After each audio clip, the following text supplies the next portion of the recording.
Oh wait, what are we doing? Oh, sorry.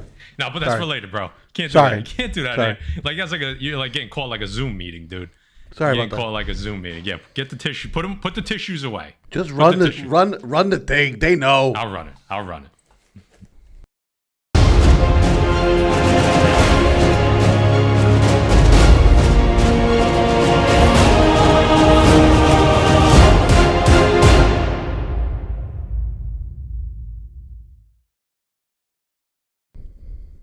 What is up, Defects? We are live on a Monday night, running late. We broke the streak. We were on time for what, like 3 weeks in a row, and fuck it, we went back to our normal bullshit.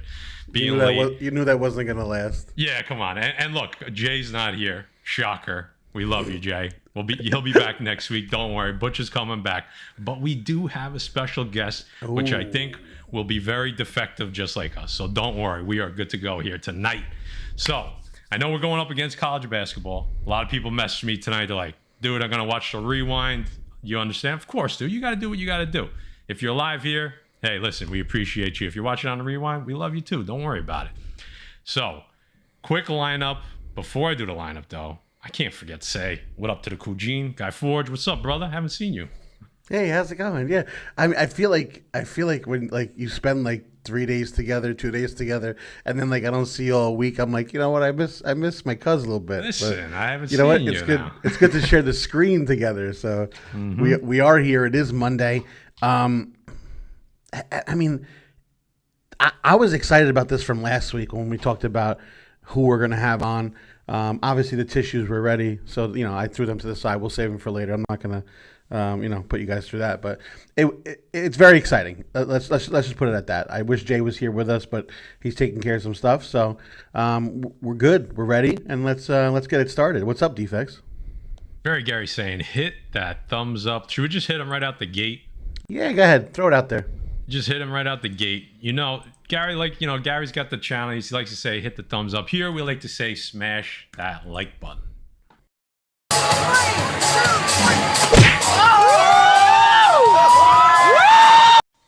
Legend. I think I saw her on a comic book. She, you know what? She may have graced the cover at some point or another, but legend. But quick rundown, guys. You saw from the promo, Guy Forge did a great job. We're gonna be talking trailer reactions. We had a late entry into it didn't make the promo, but we got Blue Beetle. We're gonna talk quick about that. I got to quickly watch it. Secret Invasion, and obviously, quick wrap up of King Khan. Right, we talked about it a little bit, obviously, while we were live. We talked about it on Whatnot last week. But for those of you that didn't watch us on Whatnot, my man, the Butch, what up, kid? We'll catch you next week, dude. We will be doing quick wrap up of that, but the feature of tonight, we're talking to Faro from Faro's Lounge, and that's going to be a lot of fun because not only does he do the nudies, right? I like to call them the nudies. Everybody has a little something. Some people call it naughty. Nudie. The girls on the cover, it's tasteful, it's art, but he's got some good, the more I looked into him and actually just speaking to him backstage for 5 or 10 minutes, there's a lot more beneath the covers than just the girls on the cover. There's a lot going on there, a lot of like-mindedness, and I told him I was going to steal that from him. So this is going to be fun. This is going to be fun. Guy, anything else? We got to do the sponsors. Let's do the sponsors real quick. All right. You want to We got to talk to our boys. We got to talk to our boys, Why not? We got Express Comic Book Pressing Service, Erod 212. You know him. We all know him. We all love him. Enough said. He does the best job ever. That's all I'm saying. I'm not even going to throw anybody else out there because you know what? This is where the Defects send their books. This is where everybody else should send their books. The Presser's Presser. You can get him at Erod212 on Instagram. Obviously, his email is expresscbp@yahoo.com. He'll submit for you too. He still does that if you want to submit your books. If not, just clean them up, put them in some Mylar, and call it a day. Defects 10 gets you 10% off, guys. There you go. And who doesn't love a little beaver in their life? Faro, you could smile. It's okay. See? Backstage. It's fun to watch these guys backstage when we're talking. So Mutant Beaver Comics, guys. Do me a favor. If you ever search for them, type in mutantbeavercomics.com, not mutantbeaver.com. Something comes up different when you search that on the internet. So 10% off. Defects 10 gets you 10% off. They ship where, Matty Forge? worldwide. Tell Pat and the B-Man the Defects sent you. All right. Without further ado, let's bring in our guest. Come on.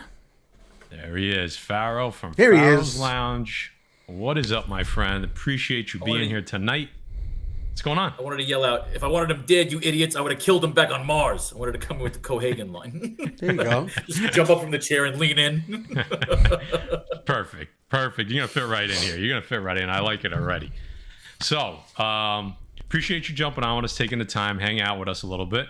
Where are you coming to us from? You're on the East Coast. You're in Vegas. Where are you? West Coast? I thought you said you're Vegas. Proud to say I am live in downtown Fort Lauderdale. Beautiful downtown Fort Lauderdale. Florida. I like it. All right. So he's on the East Coast as well. Definitely a lot warmer than where we are right now in New York. So. Oh, it's wonderful, dude. I did my second swim already. I hope everybody's fucking freezing up there. What I pay in rent, I want to hear that you're freezing. That's what you want to hear. Like, we're miserable up here in the Northeast while you're just living the life down there in Florida. Well, so far, so good, because that's what we're going to tell you. It's been miserable up here. We get cold days. We get a couple warm days. It's like we get a little taste, and then they just pull it back. Then they just pull it back, and we get cold again.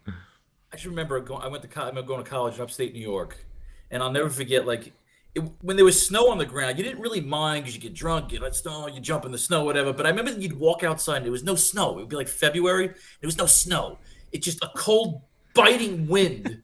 And it would hit the back of your neck. It was brick as hell, wasn't it? Yeah, everything in your life just turned to hatred at that point. Where'd you go? I hate everything. Why do I live school? here? You hate your parents for raising you. Where'd you go to school? SUNY New Paltz. Okay, yeah. See, guy was even further north than you. I was further north than you. Were you along the Emerald Trail? You call it? I was the guys up would go to Canada, pick up the stuff, and then drive it down to all the SUNYs. Not that far. Not that far, but I was up in the Catskills, so we were right in the mountains. So. Oh, what part? Where were you? Right. My house was 15 minutes from Windham Mountain, from Ski Windham. Oh, nice. About 25 minutes from like Hunter Mountain, like Albany, all that. Exactly. Area. About 25 minutes from Hunter, yeah. Lake George. Oh, okay. Lake George is about an hour from me, but I mean, I'd hold that entire line. I love that area. Beautiful. It was all the road trips, all the trying to go to other SUNYs to try and pick up other girls, and memories. That's all we have. That's what I tell people. Maybe some of they inspired you, obviously. So that was full inspiration. Literally to this day. To the day I keel over and die of a coronary, I'm going to write comic books based on dumb things that I do. Essentially, the greatest thing of being a writer, to be a professional writer, not just somebody that types out words and hands it into Marvel, what they do nowadays, or the ChatGPT, is you have to go out and anything from some dumb weight loss technique to dating on a certain app to literally inventing a profession and then going and pretending you're actually a doctor for 3 weeks. You got to do dumb things so that when you're writing a character later on, you're writing from that reference and experience of the character as opposed to just making things up. And I've always loved to go as far as I could possibly go so that there's no boundary on yourself, so that when you're writing it, whoever's reading it is like, dude, man, he's taking me somewhere, as opposed to just, I see it so weak today. As you look at my favorite example would be The Walking Dead. You saw how it was always, they whack you off for 11 episodes, promising you, man, the climax is going to be so good, dude. The season finale is going to be so sick. Don't worry that it's 11 episodes of filler and junk and we're just constantly jerking you off. I'm telling you, episode 12 is going to be great. It's like, okay, why don't you just give me episode 12 then? And I don't need to watch these other 11. Just start there. Why do we got to watch 11 episodes of filler? When I wrote my first graphic novel, I wanted to do this crazy epic story of a guy who goes back in time to prevent the Lincoln assassination. Literally based on my dumb childhood fantasy, going to Washington. You guys are from the East. You go to Washington, D.C. on your school field trips, and they take you to Ford's Theater. And I remember just wanting to be Superman when I was a kid, and I was going to go back in time and beat up John Wilkes Booth. It was this dumb childhood fantasy, right? And then I said, how can I just take this and make a crazy story out of this? Make a Flash Gordon, rock and roll James Bond fantasy. So I said, let me go out and live. So I literally was going to intern at Marvel my junior year, and I blew the interview. I remember being so bitter. I tried to call WWE. I was saying, I want to come out of college and be an intern. And none of these companies that I dreamed of working for would give me the time of day, because I was just overexcited with the ADD and the stupidity and the excitement. And I remember finally going out on the road and just drifting along and just getting into these wild, stupid, crazy adventures and saying, this is it. This is what you write from. You may not survive. You may get your ass kicked one day. One day you're in a mansion. One day you're in prison. It's like you look like Jack Kerouac. One day he was sharecropping at the Mexican border, and he's in a mansion banging some friggin' millionaire's wife who was downstairs getting stoned and letting him. It's like the adventures you have to have aren't based on a plan other than saying, I want to go here. You know, it's like true. I'm going to go there, and what happens on the way is going to be the story. You know, it's the journey, not the destination, right? That's what they always say. We always think about is think about one of my favorite movies, Back to the Future 2, with that great writing trope of he gives them Gray's Sports Almanac, and we all fantasize. Especially I'm a fantasy sports goddamn junkie. Sure. My neighbors think I'm a psych. They know I'm a psychopath when I scream after every DraftKings XFL game. Stupid friggin' league mediocre football crap. Anyway, what topic here? What I was saying was, you put together an adventure, right? And the idea is that you say, okay, I want to be able to win this tournament playing only 20 lineups. And you document the anger in the process, right? Or you pick something and say, my character is going to be a divorced race car driver. And he can't race anymore because he's too jittery and too traumatic. So now he's going to go and online dating to be a driving instructor. So I would literally go spend the money to go to like the Daytona Speedway to take that driving experience. Yeah. And go shit my pants while I'm driving to pretend I'm the jittery, anxious rider, right?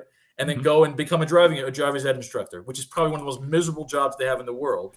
But I would do it.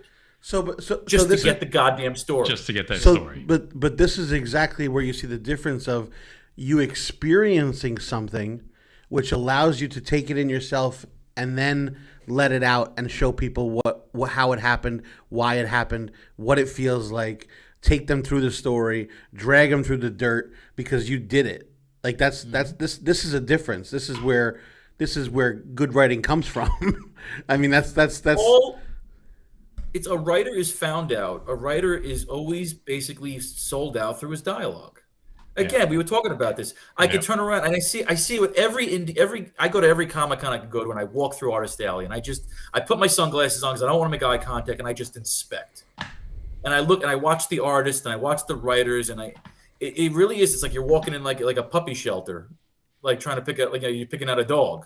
Yeah. And the idea is that and I remember doing it myself, and I hated being an Artist Alley, and I remember thinking there's got to be a better way to do this with the online world, because you're walking around and you're competing with 400,000 other people trying to sell the same comic book. So you're constantly bringing the price down, and you're constantly desperately trying to do your 90-second pitch.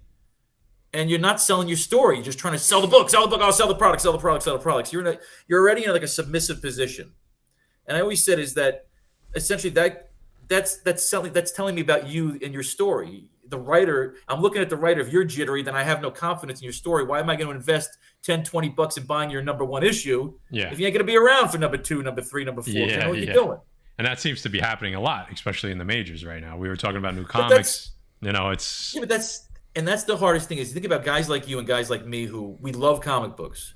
As long as I'm flying around the damn country, I need something to read. I like graphic novels. I like to be taken away, you know? Sure. Again, it's my imagination. I'll smoke a sativa and I want to be taken away. And I like that. You look at there's no reason to buy any Marvel or DCs anymore because they've basically exposed themselves as we're going to put out 1 million number ones, run it to 8 issues. The story means nothing because we'll multiverse it or coma all new, and you see it. And I'm here as an indie because I tried to work for Marvel, and I went, you'll love this goddamn story.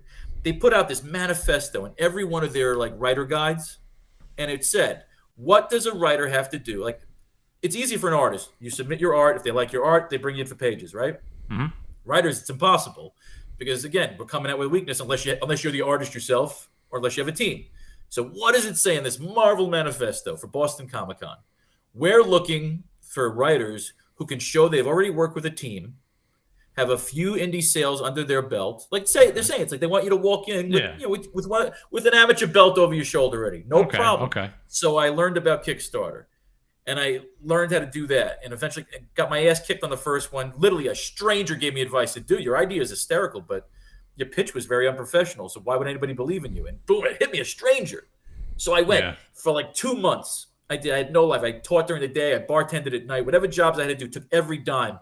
Went to conventions and just hired artists. And my favorite story of all time is I go to Boston Comic-Con. I have a team I'm putting together. I put together a couple of ash cans, right? Yeah. And they just bought, when I went to this, they had just bought, Disney just bought Star Wars. So the acquisition just happened, right? Okay. So I went in with a sales pitch and I put together this concept art, and it was Black Widow in the Slave Leia steel bikini, right? And it was Iron Man going up against Boba Fett with Mandalorian Iron Man armor. So it was basically the red and gold, but it was Mandalorian armor. That's awesome. And I had this drawn That's up. I had cool. these 2 pieces drawn up, cost me $600. I had them colored, done. I had the pieces in my hand. I wrote a treatment. I said, guys, you just acquired Star Wars. Here's my pitch for a really sick Marvel Avengers Star Wars Avengers crossover. It's called Imperial Invasion. I said, you give me the leeway on this. I was like, look, and just to show you I know what I'm doing, I put together a couple of indie books myself. I gave them the first chapter of Faro. I went in like guns blazing. Guns blazing. Yeah. Okay, guns fucking blazing. And you guys like Total Recall, one of my favorite movies? Yeah, Arnold absolutely. Schwarzenegger. Do you remember how Arnold knew that the guy was lying because he saw the bead of sweat going down his head? Yep. Okay, that stupid piece of shit, C.B. Cebulski, the head of Marvel Editing, I watched it. I watched the sweat form. This ain't the guy It's for Boston. us. Nobody sweats in Boston. Yeah, okay, it's cold in August. All right? And I said, holy shit, I came out too eager. And I remember thinking, but isn't this what we want? I'm a geek. Come on, guys, I'm a geek. Yeah, that's go. what you would think. In my head. Don't you want somebody that excited about it? Like, don't you want somebody coming through the gate? Like, look, man, I even said, steal it. I'll sign the NDA. Steal it. Take it. I don't want a dime. I'll get on camera. I'll say, just take it. I got so many more ideas. Steal this one. Here's a nugget. Here's a gift. And I'm like, I remember just being so angry because in my life, it's you want something, you go for it. And I did it. And I read your manifesto. I followed your rules. And then I find out they're undercutting. Presented it, and they just fucking exactly. So I basically, what do? I stick around and I see who they're talking to. I look at all the other indie executives, and I say, all right, be cool, stay in Boston for the night, drink, follow the after party, be a detective, figure out what the problem is. You talk to enough girls and indie editors, you do enough flirting, and I got the recon that said, dude, they said you went in like a bully. Yeah. Okay. So you kind of that was your initial, that was your experience. You figured, your learning experience. Yeah. And here's my favorite thing is that a couple of weeks later is Hartford Comic-Con. Okay. Hartford, you guys know Hartford, of course. Yep. And I'm walking and they were doing artist submissions. So I was going to lie again. I was going to basically hire an artist and I was going to go in and pretend like I was the artist, right? Just to get in the door again. Okay. As I'm walking to the line, my favorite, this is that moment that the day I get famous and I make this movie, I see a handsome Cuban artist walking off the line with a pissed off look on his face. That's it. Why am I in this business? I'm quitting tomorrow. And I remember I stop him and I bump into him. I go, dude, what's going on? He goes, Marvel, they're friggin' just turning every goddamn girl into a flat-chested nothing. They turned down my art. They said too busty, too full, too thick, too mature. And I remember I'm like, dude, let me check it out. And it's just, the art was gorgeous. And he's like, dude, I'm done with the business. I'm out of the business. I'm like, dude, come on, work for me. I was like, well, and he was like, come on, I don't need you. I don't need your charity. I'm like, dude, how much for a commission right now? He's like, all right, $150. He's like, quote me. I was like, I'll give you cash right now. I'll pay you in hand. You can run away with the money or you can develop a long relationship with me. And I said, this is what I want. I said, my character's Faro. I'm trying to get my character on the map, trying to put out all this cool art, do this Kickstarter stuff. I don't know how to get my name out there. Just have to get cool art out there, hashtag it, get people looking, right? I want you to draw me Faro tied up to a post. Wonder Woman's got the lasso of truth looking all hot like Linda Carter. Yeah. And I want Faro to say, you can't handle the truth. Right? All right? That's my favorite. So, you can't do that. He draws it. This is a great story because this is for every Kickstarter aspiring comic book maker out there. This is why you need to hear this. Right? Let me get that cover. Where's that cover, bro? I'll find it. I'll email you a picture. This was like 6-7 years ago. We've been working together ever since. This artist. Yeah. Love it. So he draws it up. It's gorgeous. It's perfect. But there's no bubble. There's no, you can't handle the truth. And I go, dude, where's the bubble?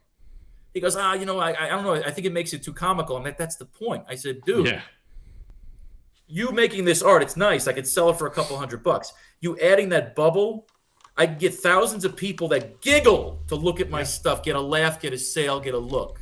Yep. And I said to him, dude, if you trust me, you're going to make a lot of money with me in this business. Because he didn't want to do it. He's like, I don't want to take away from the piece. I was like, dude, you made the money. You can run away now and make that money and never hear from me again and go back to the job that you hate. I said, well, you can trust me and make shitloads of money with me, right? Okay, that artist's name is Jose Variz.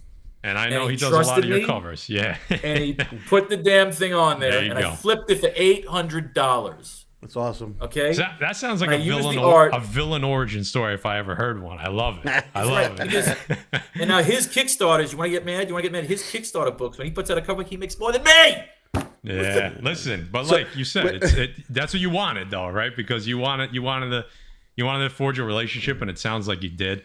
Two things we got to do real quick. So, the third defect, the Butcher 105 here, he gave us a super chat, and he wanted us to show you what happens when people throw us a little love. They throw us a couple bucks. We do a little super chat. We have a little video. So he said, "Show me, So show him how we get I down." gotta get naked. You got to do the webcam thing. I got He to said- take he my said- we got our own. We got our own. Don't worry. He said, "Show him how we get down with Eva." So, Farrah, I'd like to introduce you to a friend of the channel, the lovely Miss Eva Long. Make it rain on me, Defects. Yeah. I can feel it. More. I think she's a neighbor of mine. I think she lives next door. She lives in Vegas. She's actually in Vegas. So, Are you guys going to Vegas for Awesome Con? you know, we have to get to Vegas. We just know when it happens, it's just That's a great show. I'll be there. it's gonna be It's a gonna problem, be bad. right? Yeah, it's gonna be bad. It's gonna be bad. But listen, that's what you know what it is. If you put together, especially when doing this channel, if you put together something where you say, okay, two of you get together and say, this is our budget. We're going to Amazing Con for Friday, Saturday, Sunday. We fly in Friday, we fly out Sunday. So it's literally 2.5 days to 2 days that we're in Vegas for this show, right? Now you have to set up like a scavenger list or checklist of things that you two have to accomplish at the show in terms of interviews, acquisitions. And once this is earned, you are allowed to, of course, make your way to the casino. That's it. No. But again, once you show that budget to your viewers, Mm-hmm. it goes away from just a normal travel expose to, okay, look, I got that kind of money. I'll do that with my buddies. And every good travel That's a good plan really point. comes down to Yeah. what does it cost? Don't tell me how fun it is. course, What does it of cost me to course. have the fun that you're having? Yeah. So- that's actually a really good point. That's a really good point. Because So think now about everything you do now is based on this channel, you know? yeah, We've- well, a we've lot had- of it for sure. We've had a lot of people since we started tonight's show, by the way. I know we talked about it before we started the show. We We did. started to get We into did. like wrestling references, but we've had a lot of people since we started the show give you your own wrestling references. And I don't know if you've been watching the chat at all, but someone said Roman Reigns. Someone said, Oh, yeah, something no, I saw that. They're giving you your own little like wrestling. I got the hair. You're like one of the wrestlers themselves. So Here's my you got wrestling this- credibility. Let's You hear got it. this. My You wrestling got this. credibility for the whole.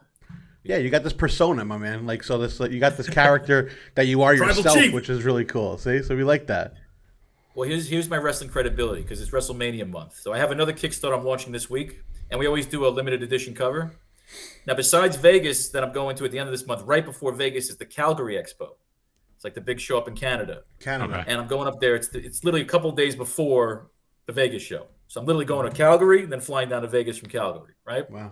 I love going to recruit. I just go to every show I can do, recruit talent, meet distributors. I'm Yeah. launching a Kickstarter up in Canada, that whole thing. So I rented a car for the sole purpose of taking a little couple hours off to drive out of Calgary. I'm going to the Hitman, the Stu Hart house. Oh, that's I know they don't even awesome. live there anymore, but I have to go. I don't care if I That's pull up cool. and just place a copy of Faro on the doorstep. I'm dropping a book off on the Hart doorstep. I love Bret the Hitman Hart. I'm going there just to go to the Hitman Hart house. That's awesome. That's awesome. And number two, Yeah. this month's LTD cover, because I love the Hitman, it's WrestleMania, we're going to do a new series we have called The Sharpshooter, where we have one famous female character in a mature version of having another one in a sharpshooter. So Wow, it's going to that's be awesome. Wonder Woman. Check it out. Wonder Woman is Bret the Hitman Hart, Okay. and Harley Quinn is Shawn Michaels. Boom. That's cool. I mean, you're LTD just covers. like you're hitting so many senses. Yeah, I mean, yeah. I don't want to give it out, but when we first spoke, on Instagram, you sent me a little preview about something you're working on. I don't want to give it away because I don't know. Give But it away. I- We'll always do our stuff. it was Rogue, and it was a dragon, and I'm like, Oh, yeah. who- It Next was month's poster. yeah. I was like, who's not gonna love Rogue's tits and a dragon on a cover? He's like, nobody. I was like, exactly. It's a simple thing. I love the X-Men. I love House of the Dragon. And I remember when they had all that Victoria Alonso stuff about how they shouldn't be called the X-Men anymore. I remember Yeah, after the fuck. bile came out of my stomach. Yeah. I'm yeah. like, oh, you had no problems making millions of dollars with the X-Men brand. And then you got the balls to say they shouldn't be the X-Men. Oh, I collected my check already. Okay. Fuck. Ah!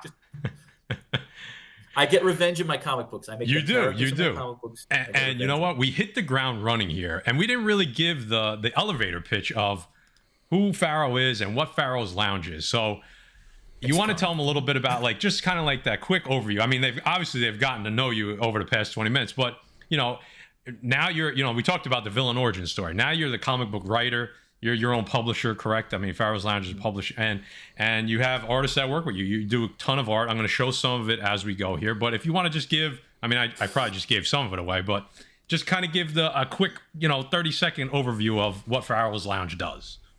Well, I'm a professor. I'm a grumpy old man. We are in the business of rare and exotic art acquisitions.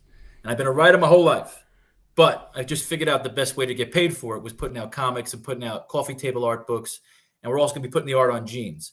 And the only reason any of this exists is because, like every comic book writer dreamer, I tried working for Marvel and DC and WWE. And when you can't get in the door, you always tell yourself that what's the point? So you go and you work your regular jobs. And I spent a lot of time on the wrong side of the law as a criminal. And I crawled my way up to the top of the pyramid in the adult entertainment industry and then got knocked over that way. But I collected some of the wildest stories from around the world with just worldwide criminals, James Bond, crazy shit. And when I finally had to slow it all down and try to become a citizen and pay a lot of money to get all that crazy stuff erased, I started over as a normal alter ego teacher and normal person. And then this Kickstarter thing started, the crowdfunding. Mm-hmm.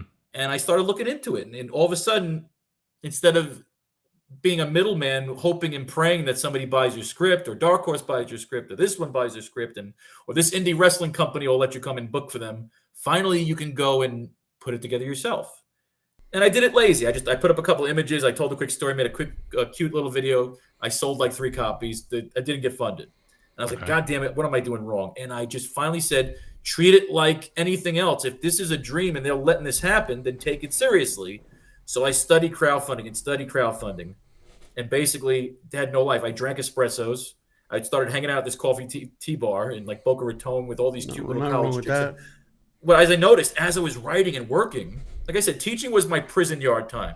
I would teach during the day to pay the bills. I keep my mouth shut. You got friggin' crazy high school girls and their moms flirting with you. But citizen. Remember, ex-con, crazy citizen. Sure. I cannot break, right? Blinders. Maybe just a little bit. Just a little bit. Yeah, blinders, Farah. It's bad. Like I realized, I remember like when I was in high school and I would think like a teacher was hot. And now all of a sudden you're on the other side of it. And I look like this. But I'm, they got me fucking disguised in khakis and ugly button-down shirts, but it's still me. And you got divorce. Literally, dude, I can never go into too deep, but divorced moms touching your like legs under the table during a conference. You're like, the point is, all story fodder. I right? can't. 100%. I mean, you got can't wait. I can't wait for that book. It's all in there. It's all my story. So we'll get to that. Yeah. And I'm hanging out in these coffee, and I've noticed the more I'm writing, I'm giving off this energy, and I'm just surrounded by these young girls who hate their boyfriends and hate their dads, and suddenly I'm getting laid again, and I'm feeling like a fucking man again, and it's feeling real. And I'm projecting all this into this crazy stories and this poetry, and the comics are coming out, and all of a sudden the sales are going up. Pretty soon I'm making more on Kickstarter than I'm making teaching. Yeah. But again, I'm like, I don't know if I can sustain this. This could be a flash in the pan. Then all of a sudden, August 18th, 2018, my dog dies. 11 years, my bulldog, my best friend, she dies in my arms. Worst day of my life, right? The same exact day, I shit you not, DC hits me with a cease and desist for some Harley Quinn art, right? Oh, shit. Shuts down my Kickstarter, which means I can't get anything if I don't prove that it's my this, and this. Now, mind you, I'm in anger mode. So my first initial reaction, since my best friend has just passed away a couple hours earlier, is to get on a plane, take a baseball. Remember, ex-con here.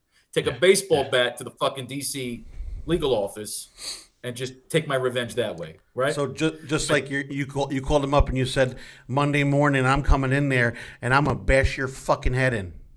Oh no, but you'll love this. This is even better because that was that's all I wanted. And you know how it is, dude. You put your headphones on, you put on disturbed or angry music, and you just walk around and you're saying, "Get this out of your system," because you'll do this. I'll get on a plane. I'm stupid. I'll sit there at lunch. I'll wait for their lunch break. I'll say, "Oh, are you that? The lawyer's name?" And just crack. Now you can't sue me because you can't. It's just. Your head's going there, and your anger is my best friend's dead. Who gives a shit, right? Yeah, who gives a shit? I got nothing to lose.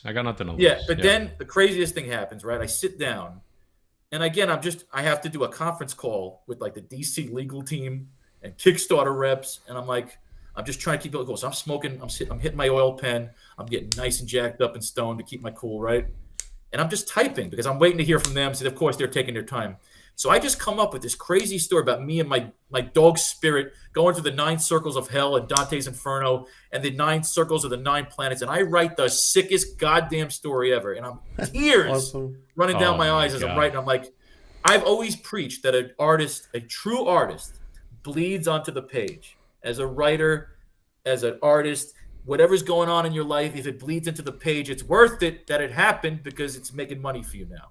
And it's real. So it's real what I'm doing right now. So all of a sudden I'm feeling better. Like I just had an adventure with my dead dog and the conference call hits. And I don't know what inspiration hits me, but it was something in the wording going back and forth. You're putting out Harlequin stuff. You're putting out the Joker. These are our characters. You're making profits on them. They go, we sell these blank canvases for the intent of artists working on it. And then it hits me. I said, excuse me? They said, we sell blank canvases for the intent of artists to draw on them for their own businesses to sell their art. I go, uh-huh. Yeah. I said, well, what if I told you I was an art broker? Yeah. And you hear dead silence. I said, you sell blank cover canvases for the sole intent of artists to write and draw art on them. What the fuck you think You I'm sell doing? canvases. You sell it Batman. I've bought hundreds of your canvases. You sold me them. Right. You knew what I was going to do. And you know what? I can't afford these anymore. I'm going to sell them. So I'm not selling Joker and Harley Quinn and Daphne and Velma, shithead. I'm selling Faro's Lounge art. Yes, rare exactly. and exotic, one-of-a-kind art acquisitions. Dead silence. Lifted the cease and desist. Faro wins, you fuckers. Later, I was going to ask you that, but I was wondering. I was like, how does he get around that? And that's amazing. Awesome. Selling your art. You have such a rich story, like just every part of it, and it's amazing. And like I said, I told the chat at the beginning of the show, I said, yeah, obviously you know the boobs are on the cover, the big ass, like we're looking right there, we're looking at Jessica right there. I mean, but there's the story, it's just so rich because of your backstory. You know what I mean? It's can we unbelievable. can we get like a true Hollywood story, Faro's Lounge? Like one funny one I like. Remember that Pearl Harbor bomb? Remember that movie Pearl Harbor? Yeah. That movie was a bad movie, right? So terrible. We get invited down. It's the last week of the season a few years ago. Oh, God, I'm dating myself, about 20 years ago. Patriots, Giants. Patriots are undefeated. It's not the Super Bowl yet, but they're eventually going to meet in the Super Bowl, but it's the last week of the season. Michael Bay has just moved to South Beach. We're all invited to his housewarming party, right? We're hanging out down there, right?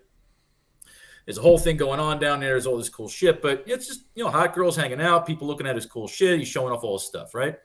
But nothing's really going on. It's just a get together. There's no excitement. He didn't so I'm having a good time. Oh no, exactly right. So I was waiting for it. But really, it's just, dude, the place is a fucking just a monument to himself. You know what I mean? It's it's his magazine covers and models of it's cool as shit. But again, it's him jerking off all over himself in his own mansion. Got it. And you're going through it, and it's a tour. It's a housewarming party. It's inviting people in the neighborhood so you can let everybody know he's in town. He's showing off his balls, like anybody else, like you and I would do. Sure. So I feel it's comfortable. So I'm trying to get a little action. I'm spark up a little action. So with all these girls walking around, it's daytime right now. So it's looking to be like a barbecue at the nighttime. So they're telling me, order from this caterer. Don't barbecue. They'll bring all the food. Just everybody's putting shit together. It's like 20 fucking girls running around this place. So I just get together with some of these guys. I'm like, how much cash you got on you? They go, why? I go, let's get some fucking excitement here. They go, why? I goes, I got 500 on me. Who's got money?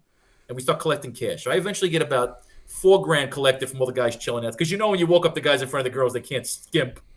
Hey guys, we're putting together a little pool here. I know for a purpose. That's when you break out the wall. You're like, fuck, I can't. Because half those guys there have their money because it's stuck to their balls. They're not going to give it up unless there's. So I purposely say, hey guys, I'm putting up 500. Get 500. Who's got hundreds on them? And they got to show off. So of course I get it up to about $4,000, right? And I say, all right, we're having a bikini contest. Write to everybody in the neighborhood. Tell them we invite some girls. $2,500 to first place, $1,000 to second place, $500 to third. Girls, get your bikinis on. We're gonna do a little thing in the backyard. Now this is pre-YouTube, pre-Instagram, pre-all this shit. So this is just putting together. Everybody's just text chaining, right? I like this story. So now Michael Bay's all fucking happy because everybody's coming over to watch this bikini contest. Like again, it was just an idea I came up on a whim, right? My ex-wife is looking at me. She's like, "Oh, you're wild. I love it," right? So I sit down and I start rolling a joint. Well, not a joint. I roll a blunt. I'm rolling blunts. So I'm like, all right, it's comfortable here. It seems like he's not going to throw me out, right? So I'm rolling the blunt. I'm not paying attention to anything. He walks up to me, Michael Bay. Now, again, he's had his distance. He's been talking to chicks the whole time. I haven't approached him, right? Yeah. Now you know I'm a comic book geek, and I told myself the Transformers just came out. Oh, so if this fucking guy walks up to me, I'm gonna try and figure out a way to pitch my fucking Superman idea. Yeah. But I say all this before the joint, right? So I'm rolling the blunts. I'm rolling the blunt, and he walks over. He goes, "Hey man, can I get in on that?" And I go. So I immediately geek out. I'm like, "Oh my god, dude, fucking Transformers was awesome! Oh my god, are you gonna kill Prime in the next one? Are you gonna? Oh, let me tell you, somebody gets you got the Starscream thing right that he hates Megatron. Megatron hates it. I was just geeking out, and he's laughing. He's like, "You gonna finish that?" He's literally, "Come on, he wants the blunt. He's like, just pass that. He wants to get the girl stoned. He wants to get ladies, motherfucker. Geek out later. Come on." So I'm rolling this thing, and as I'm rolling it, I'm licking it. I'm like just taking my time. I'm milking this shit for all it's worth, right? And I look over. I go, "Have you ever thought about taking a shot at Superman?" And I'm licking the blunt. And I'm like, shut up now. Let him finish, you know? Yeah. And he's like, I got to tell you, I thought about doing it. I'd love the way I make movies on a big scale. And I would have loved to have had Ben Affleck do it for me. And we were putting together a treatment. But unfortunately, with the returns on Pearl Harbor, so my friend is walking by, this guy, big friggin' Jewish millionaire 4X guy walking by, one of those sarcastic Rodney Dangerfield types. He's walking by. He goes, "Pearl Harbor? Oh, my God, that movie was a piece of shit. That was the worst goddamn movie I've ever seen in my life. Oh, God, what a fucking stupid movie. That movie made no money. What a piece of shit." And Michael Bay's like, actually it made $530 million gross. He goes, "Well, how the fuck do you know that?" He goes, "Because I directed it." Yeah. I said, "Howard, like, this guy without missing a beat, he takes the blunt out of my hand, lights it, blows the smoke in his fucking face, and he goes, "Well, better luck next time." And he walks away. Get the fuck out of here. Oh! That's fucking great. That's the man's house. Just crushed him. Oh. Just blew the smoke in his face. I love it. That's like a scene out of a movie, basically. Yeah. I mean, it's like basically just a scene out of a movie. Want to hear the creepy anecdote to this story? Because he's not going to sue me. Yeah. My ex-wife, we all fell asleep. My ex-wife was the madam. I don't know if you ever knew it. My ex-wife was this famous madam. Long goddamn story. Okay. Majesty, the character's based on her in the Faro novels. Okay. Anyway, I was her enforcer, whatever. FBI took us down. Long story. Boring story. Yeah. Not boring. Yeah. But not boring at all, by the way. Not boring. It's for another time, though. We fell asleep in his movie theater, right? Because you're partying all day. It's Sunday, and drinking and smoking. And I didn't really drink, but I smoked a lot of weed, so I'm passed out. When we woke up, she's in the movie theater, and she's looking at me. She's like, "I asked you a question." I go, "What?" He goes, "Do you undress me? You take my feet, my shoes, my socks off or anything like that?" "No." Why? He goes, because she fell asleep on me, and then she kind of rolled over, whatever, on the couch. It was, I woke up later on that night, and somebody put socks on me. And I was like, "What do you mean?" I'm like, "You probably wore them. You probably fucking..." He goes, "Farrell, I didn't bring socks here." Yeah. Where the fuck did I get socks? I think he had a foot fetish. Wow. Oh, God. Well, we know somebody like that, to be honest with you. We know a guy like that. I got a button shoulder fetish, man. So I get it. All right, I'm going to show the website real quick. Let's talk about that a little bit. We could talk about this probably for like 3 hours. I mean, there's so many good stories. We could just rap probably for a few hours, but I do want to get to some trailer stuff. But we have to talk about the website a little bit because there's some awesome stuff on there. So I'm just going to scroll. That's Pixie Runner. I'm going to scroll. You kind of walk us through this. Is there something you want me to click on, just let me know, and we'll go from there. This is a good one. Yeah, this is Pixie Runner. This is one of my favorite original stories. This is a story about a drug dealer in the year 2776. He sells these drugs called pixies. And the idea is he gets them from diamond storms on Jupiter. The idea is you crack open the diamond, a pixie flies out and takes you on flies into your nose, into your brain, and takes you on like the greatest drug trip, 3-hour movie where you're Batman, you're the star. So it's the greatest drug in the galaxy. He's the only guy that can get it.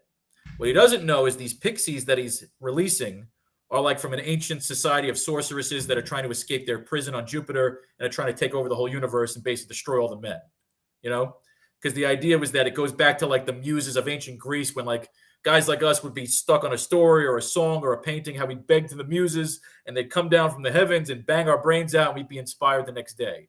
But what if we didn't want them to go away? And I used to always go with the idea of when the muse leaves and she's like, "All right, congratulations on your new song, your new novel. I got to go." "Well, where you going?"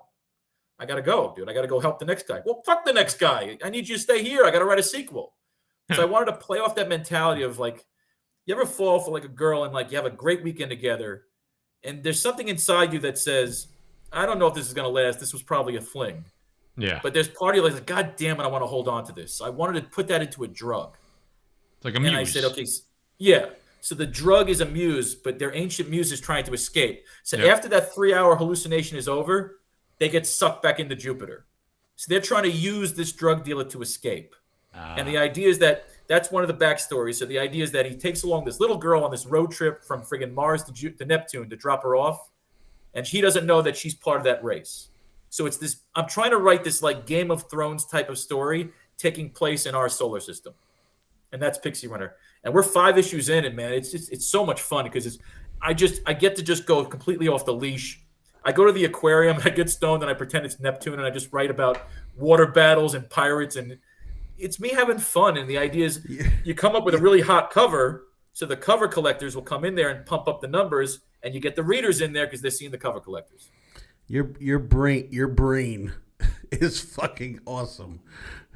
Oh yeah, I'm loving the way it works. But I when I was kind of going through the website, there's one thing. Where the hell is it? The anti-Valentine's? Yeah, no, I just was so. I mean, basically this paragraph here we kind of talked about for basically the whole show. But this year, Faro's Lounge seeks to regress you back into a tender wave of naughtiness and nostalgia, all with our ever-expanding library of graphic novels, original comics, cover collection art, cover books, and poster pinups. And that just really resonated with me. And again, we spoke about that a little bit before the show too. It's like, what the fuck are we doing with comic books right now? New comic books that are coming out, especially from Marvel, DC. What are we doing with these shows? Who are these showrunners? Who are these fucking writers? And why are they giving us stuff that we don't want? Why are they pretending like the fans don't matter and they're trying to cater to somebody that doesn't even watch? Why the fuck are we in like we're in this fucking revolving hell right now? And I feel like the world ended 3 years ago and we're just living a nightmare at this point. That's what it feels like most of the time. I feel the same way. I give you irony. I was walking home from a college reunion about 10 years ago to avoid driving drunk. And on that walk home, I was hit by a drunk driver. Holy fuck. You get the near-death experience, all that crazy shit, right? Now, after coming through that like temporary near-death experience, getting through the whole thing, the physical therapy, the fixing the face up and everything, right? I moved down to Florida. I leave teaching behind for a little bit, and you just start going through your parents' old place and your old boxes in the garage. And what do I find? My old comic collection. But I also find my old pages from the comic book I used to try and write, right?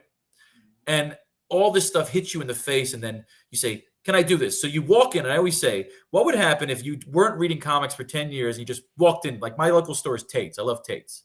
Okay. What would happen if you walked into Tate's and you walk into the issue section? Where the fuck do you even start? There's 12 Batmans, there's 14 X-Men's, there's like 3-4 Wolverine titles. And all I've ever asked for is, where's the continuity? And they don't have continuity because one thing I saw was ones, which is number one, Storm number one, Just Cyclops ones. number one, Dupe number one. Dupe! Fuck Dupe! Dupe gets a comic book? And then I go online and I look at the like comic casts like yours, and you see how they talk about like New Warriors. There was a character called Safe Space. What? And there was Come on. there was a whole Are you thing serious? about like the writer of New Warriors. Not that I mean I never read New Warriors. I didn't give a shit. I was Wolverine. Yeah. I was Batman. You're the Superman. blue chippers. The blue chippers. Yeah. But every now and then I liked the little Fool Killer or X-Force or Deadpool. Sure. It was like, and nowadays the writers have no reference. So you look at a guy like, right, my favorite run in terms of comics writing, not art, was Jerry Conway on Amazing Spider-Man. Like you look when he took over for Stan Lee. Stan Lee is a legend, of course. He's the greatest ever. But he got a little repetitive and annoying on his Amazing Spider-Man run because it was always the same thing he would say over and over again for like 24 pages. But all of a sudden, Jerry Conway takes over. And Peter Parker is 19 years old and he's in college. And you find out later on that Jerry Conway was a 19-year-old writer at the time. So that is why Peter Parker became more interesting than Spider-Man in that run, because he was writing from his own dreams and reference. He was probably dating a blonde and trying to bang a redhead, you know? Yeah, what happened to Jerry Conway now, though? The guy lets me down. He totally destroys my favorite character here. He says that the symbol and that whole bullshit, so we don't talk about it. We don't tell. But think about that. Conway. Think about that. Like, we're done with him. You think about it. You look in the background. I got to try and get out of the way here. But if you look in the background, you see that Spider-Man thing. Hang on. Ugh, stupid. The other way. Yeah, no. There you go. You look at the background of like that Spider-Man picture, right? Mm-hmm. Yep. It's a painting I got from Bennett Black at San Diego Comic-Con like 10 years ago, right when I started my business. And it's the only piece of art I keep. I've sold every other piece of art I've ever made. And I love it because it is like the Spider-Man logo in the background. And it's just a bunch of people go-go dancing. It's like Jimi Hendrix playing in the corner. And it's go-go dancing. And I remember, like, Mary Jane was a go-go dancer. There's nothing about Spider-Man in there except the Spider-Man's signal with the Spidey sense ticking off it. Yeah. But that entire painting right there reminds me of my childhood growing up in New York City, reading awesome. Spider-Man and wanting to be as cool as Peter Parker with my own redhead, my own blonde. You know, it was just, I wanted a Gwen Stacy and a Mary Jane. I married a blonde and I had a freaking redheaded mistress because of this. Yeah, see, it's the comic book's fault. It's clearly the comic book's fault. Clearly. What other great influence than comic books? The idea of being something better than what you were. I mean, clearly, reading, it's a hit because it's what they're fucking making billion-dollar movies on right now, and everybody and their mother, was going to watch them. I don't know about so much as now. Maybe they get back on track. I don't know. Maybe they get back. Think about it, right? Think about a generation of us guys raised on these books, raised on Linda Carter, raised on Power Girl in the sunroof, and now all of a sudden, there's this guilt, and it's like, oh, well, you know, what annoys me with the Victoria Alonsos and the Kathleen Kennedys of the world is, this is why you're a millionaire. Because of that. Give the check. Give the money back. I always said, give the money back. You made millions off the steel bikini because we all ran in 1983 and saw Star Wars. I make so much money on one concept. You take any character, you take the Slave Leia steel bikini. Let's do Black Widow this month. Let's do Velma this month. That is my FU to the toxic masculinity of the business. Is because good. I'm going to take all these characters, and I purposely wait. When I saw that friggin' Mindy Kaling Velma, I woke up Jose at friggin' 3 a.m, and he knows we're like Jack Kirby and Stan Lee. I wake him up 3 a.m. I said, cancel what you're doing. I said, next Slave Leia we're doing is Velma. I said, why? I said, because we're jumping on this. And I said, I want you to make Mindy Kaling Salacious Crumb. Yes. I was gonna ask, Guy, did you see when I passed by the one with Salacious Crumb? Yeah, love Salacious Crumb. That's Guy's favorite. But look what happened. I haven't watched one episode. I refused to watch it because I knew they emasculated Fred. He's a dummy. He's an idiot. They race swapped Shaggy. And it's like, here's my favorite thing is that the second you say that, again, you've hit the trigger, the red flag. And here's what bothers me. It says, well, they're supposed to reflect the changing times. I said, no, moron. Here's what reflected the changing times. Black Panther. When that comic book came out in the 70s, it reflected changing times. Yes. America's changing times. So instead of saying we're going to make Spider-Man black, we said, let's come up with a badass character that's black. And Black Panther was born, the Black Batman. And he was fucking awesome. Yeah. And he was introduced. They used Fantastic Four to piggyback him. He got his intro in a mainstream book, and they got his spin-off. Yep. Okay? That's how you do it. Every time. That's the formula. The formula's there. Laziness of it's the mantle. So just as long as you have the Iron Man armor, as long as you're holding a lightsaber, it doesn't matter who you are. Just, oh, God, get the fuck. You. Stop, like you said, stop being fucking lazy because that's half of it. Being fucking lazy. You know how I knew we were in trouble? I think it was the scene where Rey grabs the lightsaber from, what the hell was that stupid alien's name? Not Maz Kanata. Was it Maz Kanata in Force Awakens? Oh, I don't know. I try to forget that movie. The glasses. Right? Exactly. That's how shitty the movie was. Yeah. Rey you see that awesome flashback scene. She's in the thing. She hears Obi-Wan Kenobi's voice. I'm like, oh, my dick's getting hard. I'm like, oh my God. Yes. And then what happens? Good question. Where did you get this lightsaber? Good question. For another time. Yeah. If I could have got up and walked out of the theater, I would have walked out of the theater because I said, this is J.J. Abrams. This is that mystery box crap. I love You know what it is? This is the clone. This is Spider-Man clone. This is Brand New Day. This is just my heart breaking. And you saw J. Michael Straczynski. He came out against it. He said, look, he Luke Skywalkered that when he says, I hate everything they're doing here. However, they're paying the bill. That's the problem, right? They're paying the bill. Oh, God. And so our rebelliousness as writers, and it's our responsibility to establish a real credibility in our like I have 4 titles, and I do the old school Marvel method of dropping little stupid Easter eggs of each title within each other, so that they all exist in the same universe.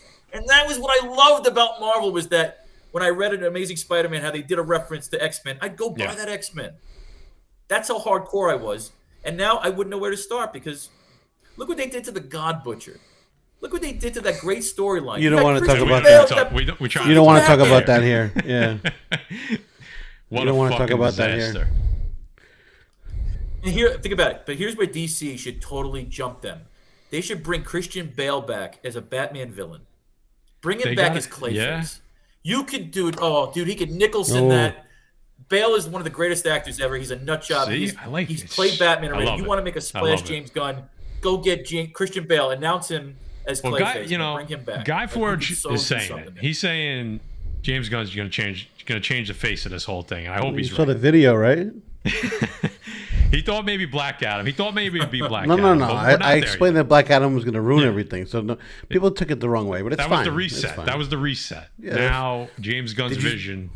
Well, the problem with The Rock, he's this generation's Bruce Lee. Yeah, that is true. That's a good point. You look at Enter the Dragon. Bruce Lee is awesome, but Bruce Lee was Hulk Hogan. Didn't want to take a hit. Yeah, that's true. So you got to sell the villain. Even Hogan knew to sell the damn villain every now and then. If you don't sell the villain, nobody cares. Oh man, it's like there's so much. You don't even realize is that the laziness of today's writing goes into they don't know how to write a villain. So what do they go to? What does everybody hate today? Well, white guys are we're awful today. Make him the villain. Make him a womanizer. Make him chauvinistic. Did you see What If? Yep. When they did the What If series, the first episode, Captain Carter, like the Brad Whitford character, like he just wouldn't give her a chance regardless. She just drank the goddamn super soldier serum, but he is not going to give her a chance. And that's episode 1, and I'm already aggravated. And I'm like, ugh. You want villains? You want villains? We saw a crazy trailer yesterday. I don't know if you caught it or not. Did you catch the Secret Invasion trailer? Secret Invasion. Yeah. Yes. How cool is that? You know what? I mean, look. I applaud the editing company. Well, right. I mean, because it's a trailer, and you know we've been duped by trailers, especially these past couple of years. Dude, I'll always go back to Ray and the double lightsaber. Let me tell you something. If you find me a charitable event where I could be in the room with with J.J. Abrams, I'll play the role. I'll geek out and pay for it, whatever it's charitable, and I'll get in that goddamn room and I'll Untouchables baseball bat him. I'll get arrested, but I'll yell as they arrest me like Jussie Smollett. I did it for the fandom. I did it for the fandom. Everywhere, though. There'd be protests. I'd there'd be be in jail, protests. but You'd be a martyr. You know, I love it. But I dug Secret Invasion because again, it's I always like the Kree Skrull Invasion. Yeah. That was a great writing back in the day. If they do it right, but everything we have to do everything like holding our breath. It's like. When they announced Daredevil, I got excited until they said it's not the same team from Netflix. Yeah, I'm like now on the I'm not fence excited. There. I'm on the fence. I feel like there's that we can talk about because there's way too many episodes in my opinion. But that's besides the point. Let's talk about Secret Invasion in a second. So Let's break that down because I think some people are waiting for that too. So let's talk about that a little bit. So, you got time to hang another like 10, 15 minutes, bro? Let's do it. So I'm here, man. I'm here. Secret Invasion. And Guy, if you want to highlight anything in the chat, and Faro jump in at any time. I got you. So what we learned over the last couple of weeks is that Emilia Clarke's character, who we were speculating on for months, was she Varanki? Was she this? Was she that? It's just Talos's daughter, who we saw as a child back in Captain Marvel. Ghai Ghai is her character's name. So she will be Talos's daughter. First appearance in Meet the Skrulls #1, I think from 2007 or 10, something like that. A book that we told you guys about. We said grab it. It's probably going to be it was like a $7 to $10 book at the time. But now this character, how important is she going to be? I mean, clearly the book's going to pop a little bit, right? What else did we find out? I mean, there's some small things and there's some big things. So I'll touch on the big things first. So Kingsley Bender's character, Gravik, he's definitely a badass. And towards the end of the trailer, we see the arm come out and stretch out, and everyone automatically starts saying Super Skrull. Is it Super Skrull? Is it Super Skrull? And there's a small clip right before that scene where we see another Skrull who has this huge fist, almost like a thing fist, which again reminds you of Super Skrull.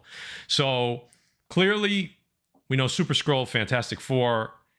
I don't think if we're getting Super Skrull, I don't think we're getting the Super Skrull. I think maybe we're getting the race, the Super Skrulls, where they can morph into this character or that character. If that, I think I could see them doing it that way. I don't think we get Super Skrull because we don't have Fantastic Four yet. It just wouldn't make too much sense. But maybe they're gonna kind of retcon it and make it super scrolls, right? Which is why they can shapeshift into different things. It almost looked like Groot's arm, to be honest with you, right? So that's kind of what's going on there. I mean, I don't know. Faro, did you notice that at all? Did you see? What do you think? I mean, Super Scroll, we know Fantastic Four. You got to have Fantastic Four to do the Super Scroll, but well, with all the current press Marvel's getting for negative, you know they got to make a splash. So this makes the most sense. Is that's where you drop the Fantastic Four? Just a little Easter We're all egg, waiting maybe, for it. right? I always said, if they always felt like the Fantastic Four couldn't fit the modern audience, I always said then make them a 1961 like team of Space Rangers. Make it a period piece where they get lost in space. I always said Fantastic Four to me should always been written as Lost in Space, where it's like they actually go out in 1961. Keep the nostalgia. Like maybe they snuck on secretly and it was a classified mission. Yeah, right? maybe they still do. I mean, like do it. This way you can go back and not worry about. I always say the worst thing about the modern movies is the Instagram jokes when they make the social media jokes. I'm like, if you can go back to a time period before that exists, like Captain America. What makes Captain America a beautiful movie visually is because they did a great job with the sets and the period piece stuff before they went green screen crazy. So it's almost like 100% guarantee if you could bet on DraftKings that they have to drop the Fantastic Four Easter egg. And what better way to do it than with the Super Scroll, as opposed to rushing your casting if they haven't casted yet, or rushing anything about the Fantastic Four other than their villain.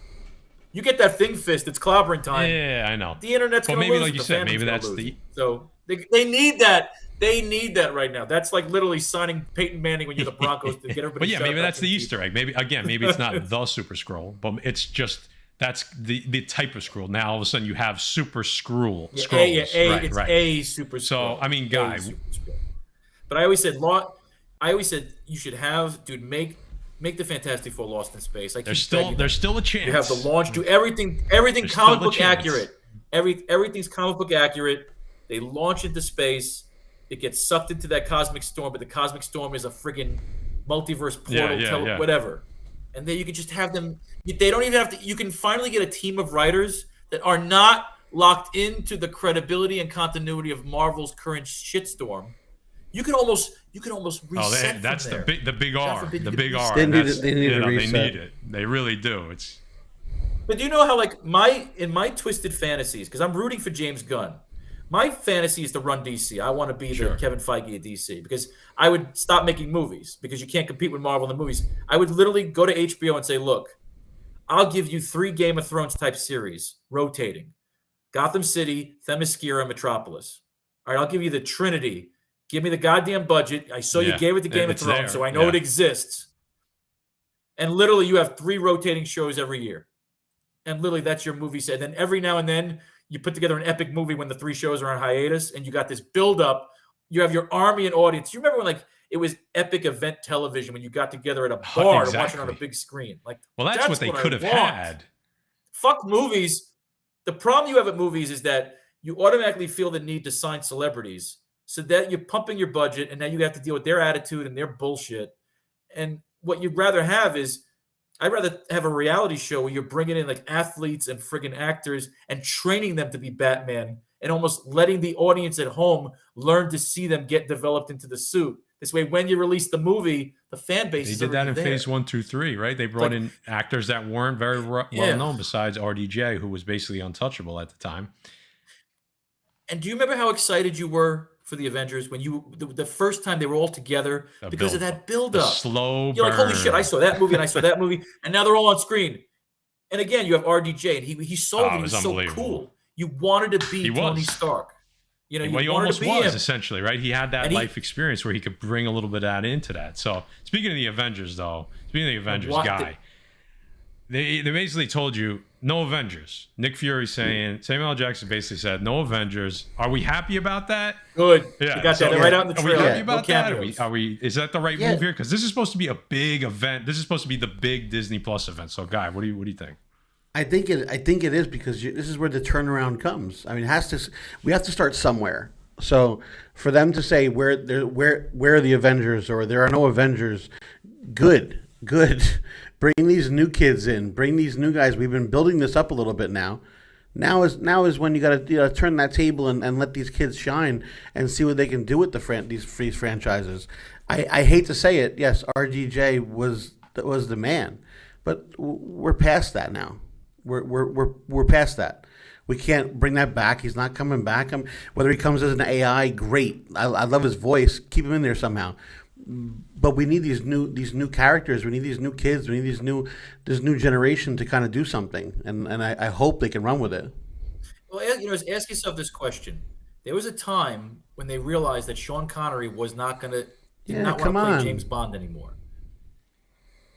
And I'm sure that if this was today, when they needed the Felix Leiter universe and they want to spin off the Jinx universe, Halle Berry's characters, like that cinematic universe mentality isn't a bad thing. Listen, because we've shown that we wanted it all the way up to Endgame.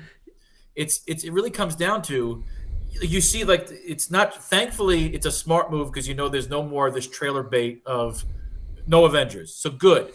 But you also look at what Samuel L. Jackson represents in the movie lore, is that he's the Easter egg at the end of the very first movie.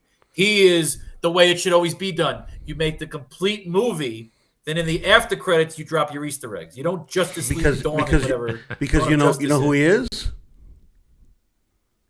No, he's Nick Fury, motherfucker. Yeah. Like, that's why. But Come on, see, you had it. You had it. And think about it. What did he represent? He represented, Iron Man was Iron Man. That was Marvel and Merrill Lynch and all that taking a chance and saying, man, let's roll the dice here on Robert Downey Jr. But that movie is complete. A lot of people left. They didn't know there was an after credit We weren't scene. used to I that. left. Now it's like now you stay and you're waiting for something, Think about it. They influenced the genre. And what they did in that 1 minute scene was introduce the MCU. So now, in this mentality of, man, we need to do a reset. Whether they do it with the Fantastic Four, which I hope they do, because now they got their Jonathan Majors is in some. Yeah, don't worry, he'll be out of that. He'll be fine. Getting involved. They're getting out of that. Oh yeah, that woman right now, Mickey Mouse just got sent to her house with a hit squad. I mean, it's, not to make light of it, but clearly, I mean, it's unraveling in front of us. It's crazy. I mean, every week it's something new. Text messages, But look, ask yourself this question. If the three of us were DC executives, right? And we were getting together and they were kicking our ass. And I'm James Gunn. I just took over DCU and you're my two henchmen. What, I wouldn't tell you, go get a call girl, tell her to play along, get smash Jonathan your face to the wall. Majors out of here. Black Widow herself. We gotta stop causing some disruption in Marvel. The disruptor. Well, think about this as a fan it's like a stock. Can this company, can this brand destroy this franchise so much that we'll all go away to a point where somebody could slide in like a dilapidated property and come in and buy it from Disney or come in and say, man, we're desperate. The woke thing didn't work. We finally realized we're going to tell all these woke idiots to go screw off and go hire a real writer. I work every day for that hope and prayer that I could be one of those guys that can come in and rebuild that brand, because the only reason we're all talking 100%. I think hate them. I think they just former hate us. crowd agrees with you on that point, and I think he supports your brand because he gave us a $30 Canadian super chat. He said Faro's idea is a damn good one. A Justice League series done dark and an adult Game of Thrones style would kill it. Just in case you didn't get enough Eva before. You see we're pushing Eva a little bit tonight, right, for you? So let's see. There's always an angle. There's always an angle. Give me her contact. There's always an angle, info. brother. So. There, Defects. Guess who's back for some more super chats? Yeah, baby. Let's go, Defects. The slap her around the world. I'm offended, and I want to know why Eve's pronouns weren't respected. Eva is a champ. I'll tell you that. She's the best. She's Queen Defect. That's what we call Queen her. Defect. She's been dubbed Queen Defect. She hangs with us once in a while. She comes. We haven't had her on a show in a while. We got to get her back on. Well, now you have a reason to go visit her in Vegas to do a live. That is a good point. Live cast. And remember, since this channel is your business, this is a tax write-off. This is travel. And when they say, when your accountant says, "What's the gambling for?" Research. It's research. God damn it! Just leave me alone. I got a hot tip. I was due. Listen to Faro. You brought up the Nick Fury thing, though. Not to change the subject, but the eye patch or the lack thereof. Yeah. I thought that was interesting, and I think it's also it's letting us know that this is kind of maybe the end of the arc here. Hold on a second. Yeah.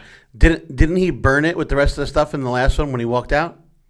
Yeah, but I mean, you figure maybe you get a new one, but he's just rocking without it. So but I think there's symbolism there clearly, and it's Yeah, I agree. This feels, I don't know, it feels a little different than the rest of the Marvel Disney Plus trailers that we got so far. And maybe I'm being fucking too optimistic, or maybe I'm just hoping that it's something. But Samuel L. Jackson's involved, like you said. He's been there since the beginning. He like you said, he was kind of the thing that put this all together. It's kind of his swan song, it seems like, right? So I think it is, and I think it felt different though too. If you look at the way it was put together, this trailer, I believe, was put together to have some sort of impact. yeah. Like it wasn't just a trailer that, you know what, April 2nd we're gonna bring out a trailer, so here it comes. Right. No, if you look at the way it was put together, if you look at the even the scenes they used in this first trailer, now this is the first like scenes that we're seeing from this show. This is June 21st, I believe. Yeah, they gave us an official date now. This looked like a movie trailer, not a TV show trailer. That I agree with 100%. Okay. Yeah. Now, here's the thing. Who's the creative team? Yeah, it's a good. You know what? I'm not sure. Who's the team? Like, this is the big. Yeah, because if it's the same team that gave us some other shit show. Because you know what's going to happen if it's the creative team. Nick Fury is going to be made to be a screw up, and Emilia Clarke is going to be Mary Sue. She's going to ride a goddamn dragon into the scene. She's going to kill everybody. She's going to kill Thanos. She's going to kill Kang. She's going to kill all the variants. Like, if the wrong team. And that's a good point. But I think somebody said it earlier. I think TiVo said it earlier. He said, he believes that Iger's here with Feige. They're going to right the ship. And, that's the team that, it's the head team that kind of brought us to where we are. So we have to have a little bit of faith. And, Iger's been there for a couple months now, but I feel like most of the projects that we've seen were done, signed, sealed, and delivered prior to his arrival or his re-arrival. Well, that's why they finally got her out of there. That's very important because a lot now they said, they didn't say she was fired, but clearly she was fired. And now all these stories are coming out basically saying that she was telling the directors that you don't direct these movies and shows, I direct these movies and shows. So she's been basically putting her fucking thumbprint on everything. And it fucking showed.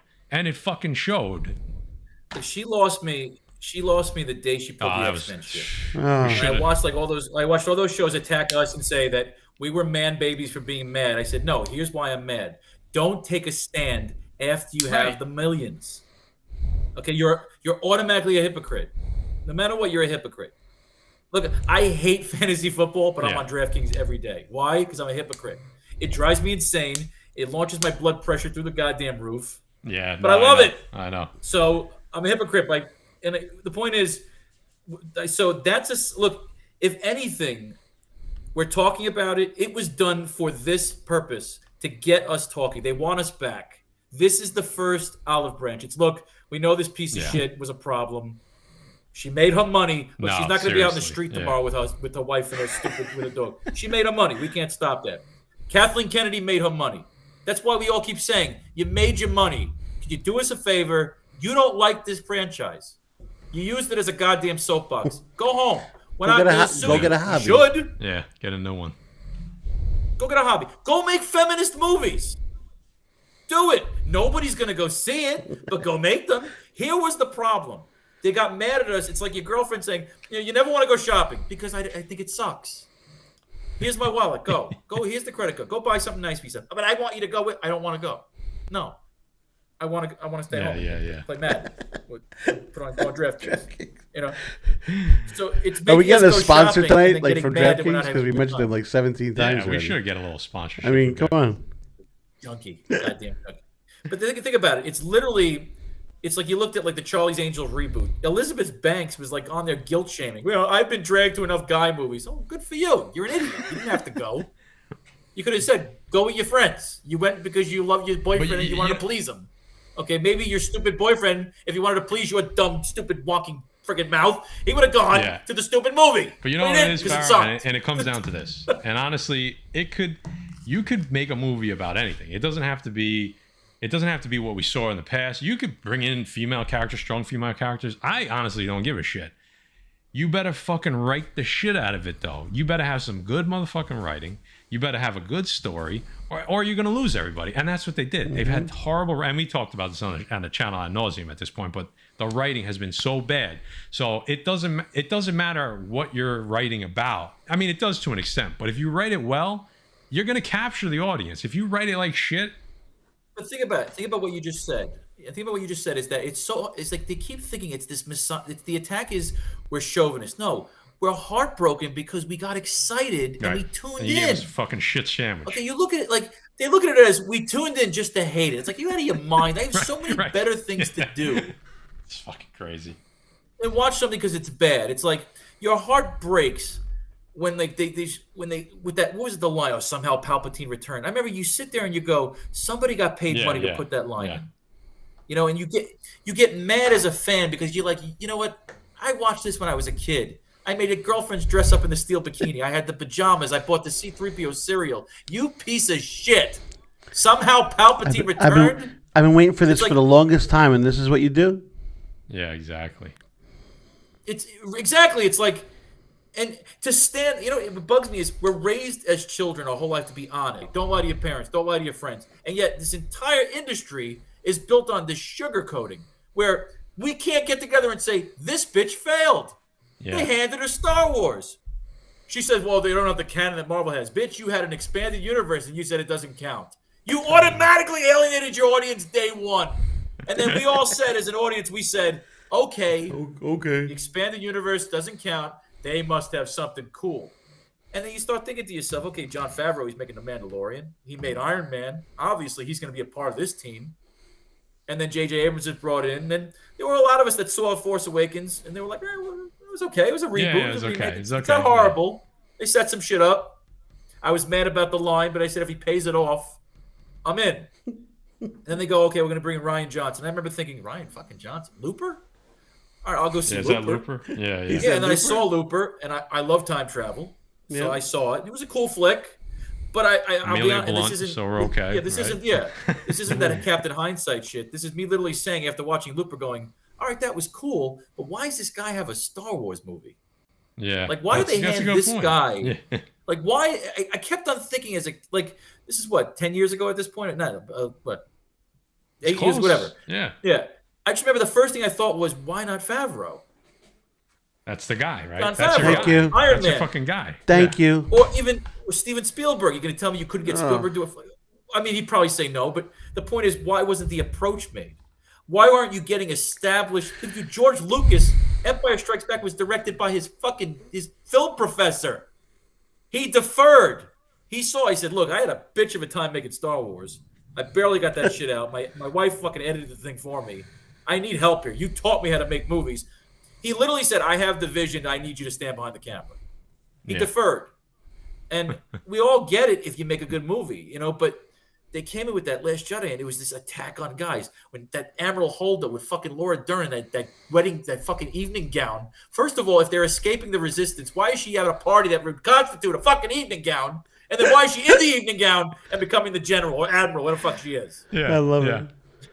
I just remember being in the theater, and I this remember is like the anger that flows through me. And again, it's not because I'm a woman hater. Like you said, my female characters kick fucking ass in my comic books. Hell yeah. Because they're written from a reference. They're not good at everything. Half the time they get their ass kicked too. That's the beauty of a story. Indiana Jones, Rocky, god damn it, because they got their ass kicked. Luke Skywalker got his fucking hand chopped off, got his ass handed to him, left for dead. Everybody loves a comeback story. Everybody loves the comeback story, right? This is where you get your Harry Potter is just Star Wars with wands. Yeah, seriously, give me a fucking break. But you look at Harry Potter, if you go to Universal Studios, that entire park will be empty and Harry Potter Land will be packed. Yeah, get the fuck out of here. Packed. Oh man, I want to get a quick. I'm running on fumes, and we're gonna get quick. I don't know. Did you guys see the Blue Beetle trailer? I just saw it like right before we. That I didn't see it. I heard that drop yesterday. I did not. All you, buddy. All right. So basically, I mean, we'll go into a little bit. Once I'll probably watch it. I watched it quick, and then we'll talk about it next week. But essentially, quick rundown of it. It's the kid from Karate Kid Netflix, who I want to see what he does because I liked what he did in Karate Kid. I think, or Cobra Kai. I'm sorry. So I think there's some potential there. I'm curious to see where he goes. initial thoughts of it, it's definitely geared towards, I would say, a younger crowd a little bit.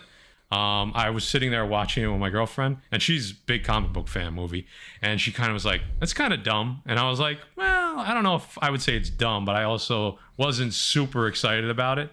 But you know, I'm holding reservation. I'm not like on board with it. I'm not off the bandwagon just yet. I want to maybe see a second trailer, but it didn't overly excite me, other than the fact that I like that kid. I can't remember his name, and I'm curious to see how he does, because I do have a feeling that this could be a nice springboard for him, and maybe he makes the movie.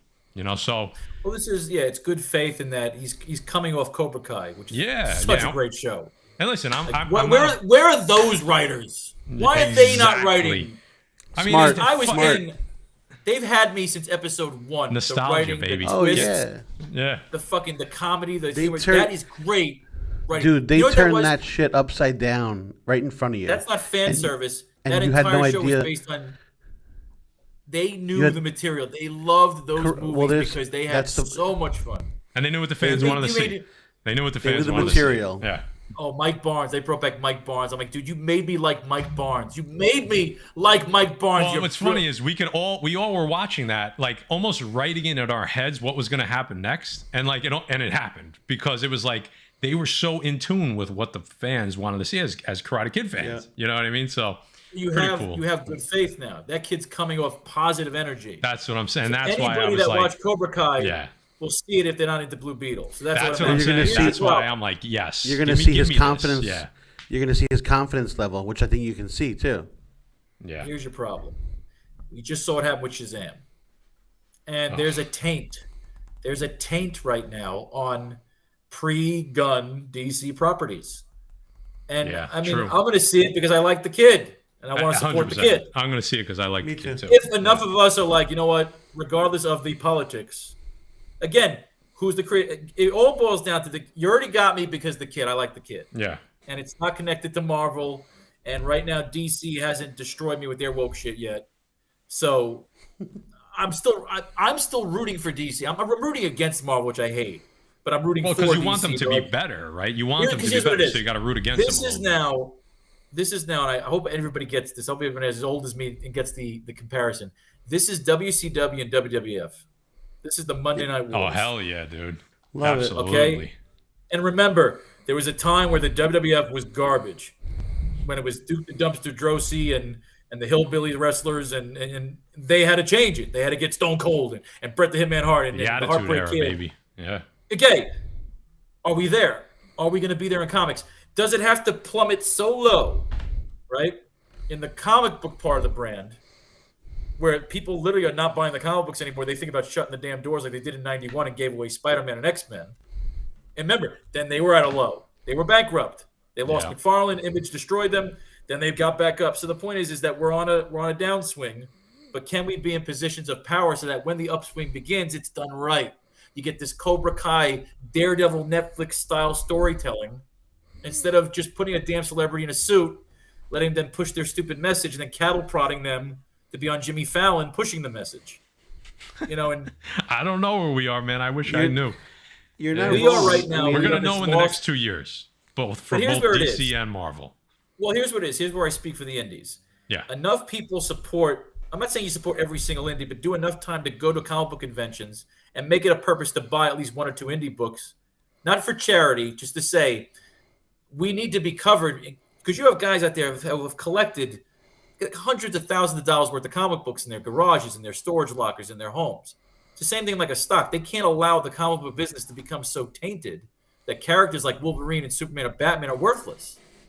Yeah. Because if that happens, the collections are worthless. So that we all got to fight together, and the idea is that you put enough indies together that if an indie, like I'm not so much a comic book business, a publisher, as much as I'm an art house. Okay. So when we put out the Jessica Rabbits and the Rogue on a Dragon, that's my FU to the business. That's my way of saying, you want to chop her tits off and you want to make her like, you know, She-Ra with the short hair and the fucking pixie cut? Okay. I'll prove to you that people will still buy Rogue if you do her right. You know? Okay, because Linda Carter sold a goddamn lot of episodes of Wonder Woman. Okay, and you know what? You know what the advantage was? Is I wish they would have had her say once, Jesus Christ, why do you wear that outfit? It's so awesome. And she could say, because when the bad guys are too busy looking at my tits, I knock the shit out. I mean, you're 100% right there. I feel like DC, DC's Beetle, not going that route though. Yeah, Blue Beetle to me, I'm there for Zolo, because again, you want to see this kid working. You want to see. I agree. Look, behind the scenes, Cobra Kai could be a jerk, but I know on the show he had a character and an acting style that made me root for him. That we attached. His story was his arc. I think of everything in terms of wrestling. He's a wrestler. He's a young wrestler, and he's over right now. So this is his big project, his big move to get his title belt. Because again, if James Gunn is putting a polish on this, if they came in and they were able to say, can we add a couple of scenes that maybe gets this kid to ignite? Because again, Blue Beetle's a suit, right? Yes. It's a mechanized suit. So he could be, this could be their Iron Man. I mean, fingers crossed. Yeah, that's a good point. So we'll see. I'm curious to see that second trailer. Give me a little bit more. There wasn't a ton there, but it was enough to kind of say, hey, I'll wait for the second one. Just let, Here's what you do is you go through it, take out all references to the DC universe, let it be a standalone. And maybe that's what it is. It's not a bad thing. Not everything has to be connected, right? Doesn't. So if anything, that's a deterrent now. Yeah, right because now everything is connected to the bad taste of the Zack Snyder universe. Yeah. Look, you saw it when Zack Snyder said he just came off Watchmen, where he's beating the shit out of superheroes, and he said he was going to beat the shit out of Superman. He was going to beat the shit out of Batman, and he did. That dark shit was boring. How is it possible to make a boring movie with the Justice League in it? I didn't think that was humanly possible. And he did it. He should have just had him playing cards and fucking drinking tea, because that would be more exciting than Steppenwolf. Robert Plancardi, we got a $4.99 super chat over here. Who needs a hit more, DC or Marvel? And which movie will be better, The Flash or Guardians 3? Listen, that is interesting. That's a whole nother conversation for a whole nother day. Yeah, I mean, out of the gate, I would say The Flash. I was going to say Flash is going to be better, and I feel like. Yeah. And I also think that DC needs a hit more than Marvel, even though Marvel really needs. I think so too. Think about this: why didn't DC pull the Batgirl plug with this Flash movie after what Ezra Miller did? There's somebody that said, "Look, Batgirl is a piece of shit, but this movie is good." Look, Ezra Miller's like forming cults and kidnapping people, but they're like, "Nah, he's good. We're gonna let this movie ride." And he's fine. He's okay. He's just going. He's okay. He's having a bad day. Here's what I think is going to happen. If I was to call it like a cool prediction, like a fun prediction, right? Yeah. I would think that they're holding their breath. They're doing what they can. They probably got this kid doped up on like Klonopin or whatever. Or they probably haven't walked away. They're getting this movie out. Then what they probably do is they CGI'd his face. They threw in a body double, and they're probably going to kill his ass off in the next movie. The idea is they need to get this movie out. They have to. This is they're hoping James that he Gunn's just does reset nothing button. wrong. Yeah. You're Flashpoint. Think about what DC was doing at the time. What this movie represents. It represents the exact same thing that Flashpoint, the comic book, represented to DC at the time. Reset. Coming off Final Crisis and all that. Like DC's biggest criticism is always every time you guys fall into a rut, you pull the multiverse shit out of your ass. Yeah. And again, it's fun when it's every now and then, but when you're doing it every episode, it's you saying, "Oh God, we don't know what to do. Make him a Nazi." It's the go-to. So I always thought let this be the reset button. Get this kid, hold your breath, and then kill him off with a body double in the after credits and say, "Look, kid, you did what you can do. God bless you. Good luck to you. There's the rehab center. We're done with you.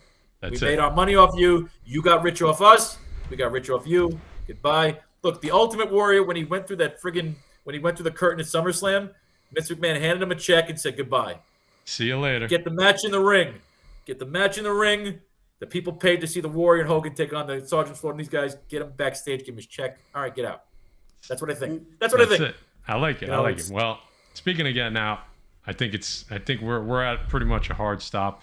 Nice. But guys, this was fun. I like this. I love running my mouth about comics. This is good, man. Nothing wrong with that. There's a lot of good stories. If you want to hear more about Faro Kane, if you want to see more of his work, there's going to be links in the description of this video. Check him out. You got his website. You got his IG. You're going to be even at least give him a look, because you're going to be impressed by both. I thought you were going to maybe bring the girls tonight with you. I see him on IG with you hanging out. Maybe next time you got to bring them. You got to bring them to the show. All right. Those girls are expensive, man. Expensive. I know. Most of them are. Is that if you put it together, though, I learned with the accountant is that if I put it together as a shoot, and it's a write-off. The idea is that if it's a promotional shoot for the business, and everything is, and in closing, let me say the best advice I give to any aspiring writer is that it's a real thing. It's not just one of these, follow your dreams, BS. Like, look, my dream since I was a kid, I want to smoke pot, chase girls, write comic books, and hang out with my dog. Literally. It's all I want to do for the rest of my life. And it's what I do every day. Yep. Every day. I love it. I love sometimes to hear I succeed, and sometimes I fail. But I still, every day, and the only way to do it, and I don't want to give a cliched answer, is one, you do your homework with the crowdfunding if you're writing comic books. But also, if you're in a rut, here's the best way to write a comic book to start. Take everything I said about the Game of Thrones thing and pretend like you're a showrunner. Buy the first volume of Superman stories or Spider-Man stories and pretend like you just got hired to adapt the first volume of Spider-Man comic books into a 13-episode Game of Thrones TV show. So while you're reading the material, you're casting the actors, you're changing storylines, and you're trying to fit like 20 issues of comics to a 13-episode thing. Just pretending that's your job and trapping yourself in that broad frame will make you get through the writer's block. So that is the free advice I want to offer up today, because I hate when writers give generic, stupid advice like take risks, go to the museum. No, that's good, because there's a couple of people that I know are actually trying to write stuff in the chat. So thank you for that. That's the best writing advice I ever give out is pretend you're a showrunner, and that not a movie, because when you try to write a movie, it never works. The way to actually do this tip to make it work is that you buy one volume, and you have to pretend like it's 1963 if you're writing Spider-Man. And the only stories you have are those first 20 issues, the annual and the origin story. And you have to write 13 episodes based on what's in here. Trapping yourself in that wall is what's going to fucking center you in easier to write something real. And as you're writing that Spider-Man, you'll start changing Spider-Man to your character. You start changing the villain to your character. The point is start in with that base, and that you'll actually start writing something original based on what you want to change based on what you're reading. I like That's that. cool. Thank you. That's good advice. Good advice. Yeah, so if you're looking to write, hey man, take the notes. Listen, hold on. Not only did the Defects bring you Eva, smash the like button with titties on covers. We bring you advice on writing Where can you get all of this in one show? I don't know. Come on. Tell me, because I want to go watch. Tell me. Monday nights, baby. Monday nights, 9 p.m. That's it. Tomorrow night, giveaway show over on Whatnot. We're just giving shit away as usual and bullshitting. So we're going to be hanging out on there, just talking for about 20, 30 minutes, a little bit before 10 o'clock Eastern. Again, we're just doing like 3 or 4 giveaways, hanging out, talking comics. So come hang with us tomorrow night on Whatnot. And then we'll be back next Monday night. We are actually going to have Lowe's coming back on. Lowe's coming back on with us. She's got a new microphone. She got her internet upgraded. I think she just did a cover for you guys, Faro, Lowe. She did a Faro's Lounge cover. So she's coming out. She's hanging out. Cosplay cover too. She's going to be signing them. They'll be on sale soon. There you go. So look at that. So Full circle. Full circle. So again, if you want to check out more Faro Kane and Faro's Lounge, links are in the description. Faro, appreciate you being out tonight, brother. Really do. Great info, great stories. Love to have you back. So we'll definitely talk again. Don't go anywhere. Anytime, gentlemen. I want to talk backstage to you. Guys, on your way out, hit the thumbs up. If you're new, hit the subscribe button. We appreciate you. And we'll catch you next Monday night, 9 p.m.